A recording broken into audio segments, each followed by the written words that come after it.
काय मग गुढीपाडवा जवळ आलाय, खास पदार्थ व्हायलाच हवा.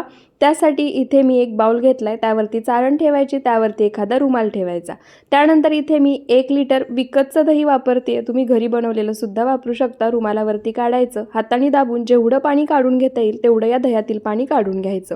काढून घेतलेलं पाणी फेकून द्यायचं. पुन्हा त्याच बाउलवरती चाळणीमध्ये दही काढलेला रुमाल ठेवायचा. आता याच्यावरती एखादं काहीतरी जाड वस्तू किंवा भांडं ठेवायचं. रात्रभर हे दही असंच ठेवायचं. दुसऱ्या दिवशी पहा, छान चक्का तयार झाला आहे. वजन करून पाहूयात. 260 ग्रॅम इतका हा चक्का भरलाय. त्यानंतर एखादा बाउल घ्यायचा, त्याच्यावरती अशा पद्धतीची चाळण किंवा पुरण यंत्र ठेवायचं आणि जसं व्हिडिओमध्ये दाखवलंय त्या पद्धतीने चक्का हा मॅश करून घ्यायचा. त्यानंतर चक्का हाताने किंवा एखाद्या विस्करणी अशा पद्धतीने फेटून घ्यायचा 2 ते 3 मिनिटं. त्यानंतर यामध्ये 3 चमचे दूध घालायचं आणि समप्रमाणामध्ये यामध्ये पिठी साखर घालायची.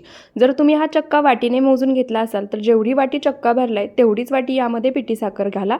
पिठी साखर बनवून घेतानाच मी यामध्ये वेलचीसुद्धा घातली होती आणि साखरेसोबतच ती वाटून घेतली आहे, त्यामुळे आत्ता मी वेलची घातली नाही आहे. पिठी साखर घातल्यानंतर मिक्स करून 2 ते 3 मिनिटं फेटून घ्यायची. वरून थोडेसे पिस्त्याचे काप घालायचे. तुम्ही तुमच्या आवडीचे ड्रायफ्रुट्स घालू शकता. पिस्त्याचे काप घातल्यानंतर मिक्स करायचे. वरून आणखी थोडा पिस्ता घालायचा. झाकण ठेवून फ्रीजमध्ये सेट होण्यासाठी ठेवायचं.